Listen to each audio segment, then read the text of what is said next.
Hello everybody and welcome to the finale of Hydro Thunder. Today we are doing the bonus tracks while showing off the bonus boats, starting off with Catacomb and the Tiny Tannic. This is a very interesting boat. I don't think it's not really that fast, but it turns really weirdly, like it's very precisely. You can kind of tell already, like I'm kind of just jittering left and right, like tapping left to right is very precise. It's not too bad, I think it's okay on this track, but it's a little tricky to use, but I kind of like the boat, except for how annoying it sounds and how loud it is. This track's alright, it's a simple lap race, you kind of gotta be a little bit quick. I was kind of flopping around a little bit here and there, I don't know, kind of running low on time. But it's not too bad. I think there's only one checkpoint, which is the start line on this track. I'm not too sure on how many shortcuts there are on this track. I do know of a couple that I didn't necessarily show off, so it kind of was fine. But there's this like waterfall bit here, which I think you can jump over, but every time I tried to super boost, I either didn't get high enough or it would just not let me go through to it. So I didn't really bother showing it off, I guess. I think you can jump over to the left there, and there's a little bit, I think behind those arrows, you can find a red boost there.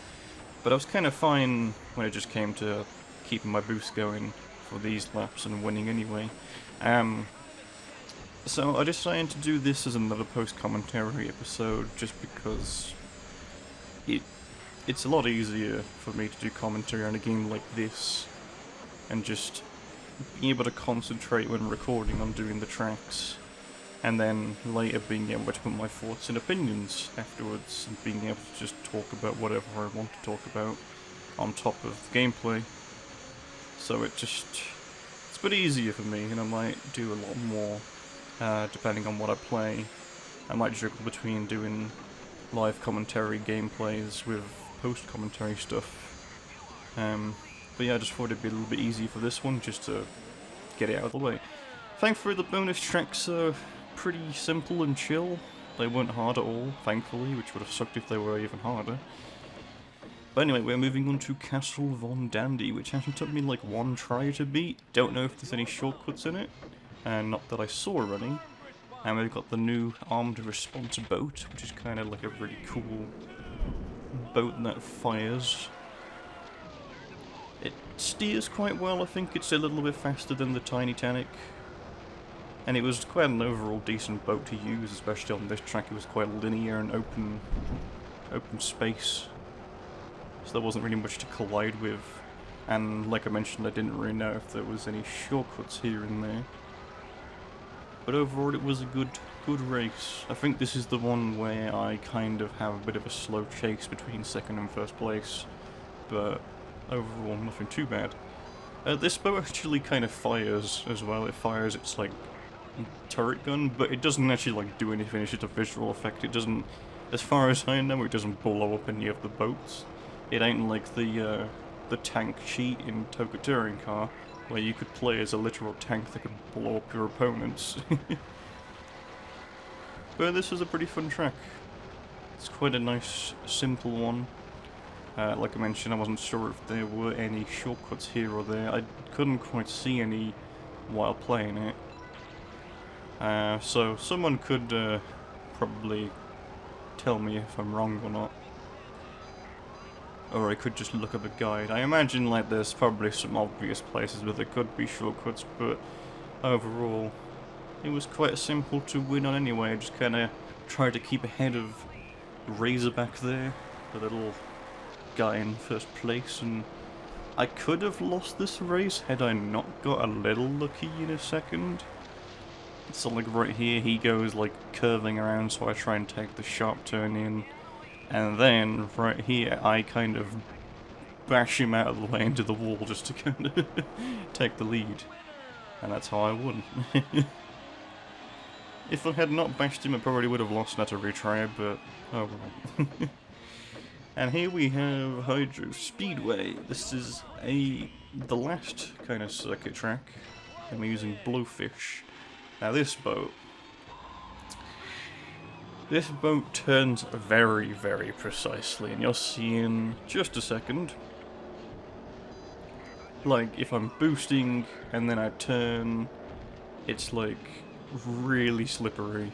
If you're boosting while turning, you're gonna like do a 360 turn really easily, so this track took me a couple times just to do. And then I realised it's probably better not to boost while turning. You have a little bit more precision when you're turning around, when you're not boosting. So it's kind of a matter of, do you go fast, do you slow down a little, do you turn? But I kind of got the hang of this boat. It's a little slippery, but it was alright. And I kind of smack into the sign there. But this track's quite fun. It's kind of like, I think it's Thunder Park and the easy tracks. Except this one's set at night, which I kind of like the aesthetic. It's quite neat. But this track wasn't too bad to beat. It was quite simple again, which is quite nice. It's quite a good reward for beating the hard tracks. Just a couple of extra chill ones, just to, you know, just to enjoy. Have a bit of an extra bit of gameplay. But overall, it was good. Track was pretty simple to win on, and yeah, I think it was kind of a bit of a chase to take over first place. I think the Blowfish boat is a little bit speedy, so I think I was able just to take over with enough speed and power with the boost. I think it's around here where I managed to... I think you can probably jump through the middle there, because it looks like an area you can boost over. But I was having some problems during this recording session when it came to actually like pulling off the jump boost. It was very inconsistent, like sometimes it would work, sometimes it wouldn't. But at this point I have figured out how you do the starting boost properly.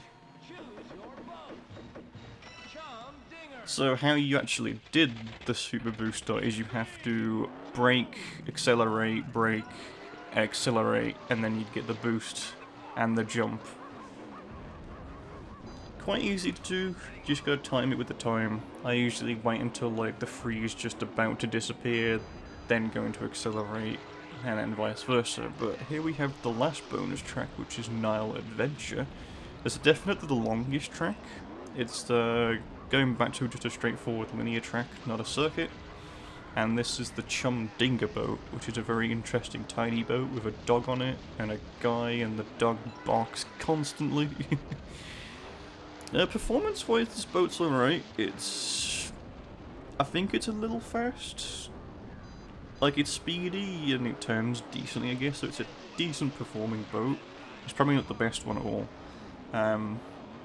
But this track took me a few tries to actually win, because there's quite a few secrets on this track and trying to figure out the best route to go.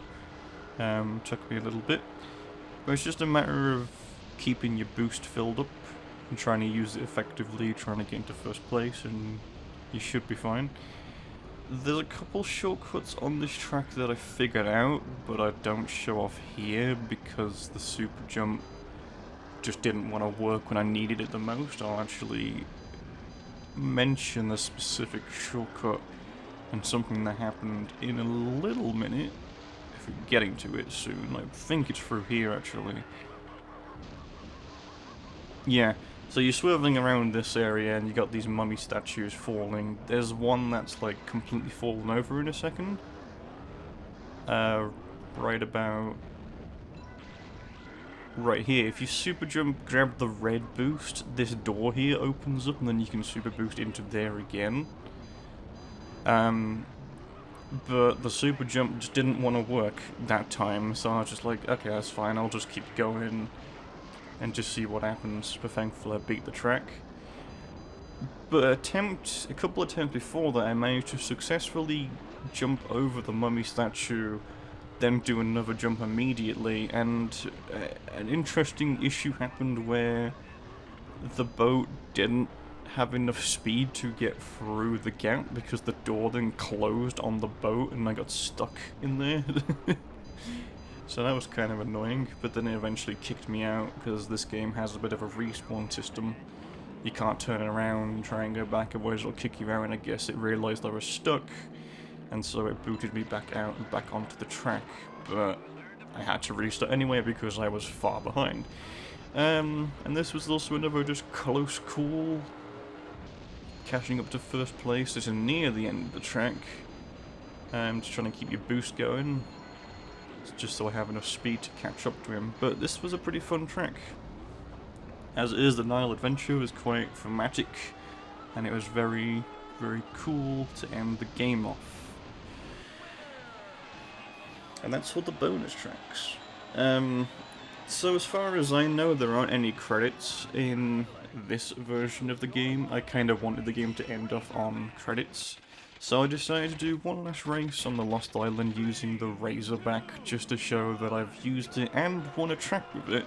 This boat is tricky to maneuver, and I think it's pretty fast as well, but I decided to do Lost Island because it's a simple track that I know, and just kind of wanted to end off on something neat while I give my final thoughts on the game. So this game's great. I'm really glad that I got introduced to this. I'm definitely going to look into Hydro Thunder Hurricane, the sequel, because now you can buy it for Windows 8 and 10. So I might actually pick it up, give it a try on my notebook, see if I can record it. Because I have a Windows 7 PC and I don't know if I'd be able to run it unless I figure out something. But that'd be kind of cool to play. Right here, I actually try and go up that shortcut, but I was like, sorry, whatever. I think you have the super boost up there, but I could be wrong there. But no, this was really, really fun to play through. I really like doing little arcade games now and then, and I think I want to do more stuff like this, just one-off short series arcade games. I do know of a few games that I'd like to do, and I might try doing more stuff like this, because it's fun. It's kind of fun doing just different things, I guess, rather than just doing typical same let's play stuff. And it's always nice to jump into new stuff that I've never actually heard of before. Like I mentioned in an earlier part, I did play a little bit of H2 Overdrive, so it's kind of familiar territory, but I feel like this game's a lot better than that. And I decided to look back at H2 Overdrive, and it didn't look as good as I remembered.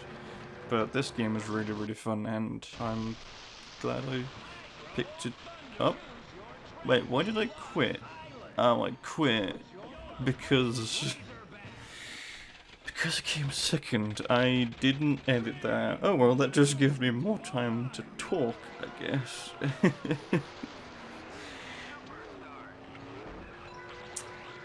Note to self, make sure you edit these vids properly before you commentate them. Oh well, that's completely fine. It gives me a bit more time to just talk about this game and all that.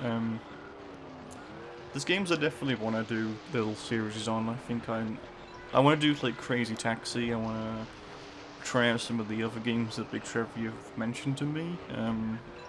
I forget what the other one's called, but he mentioned a PS1 game to me recently that I kind of want to try out.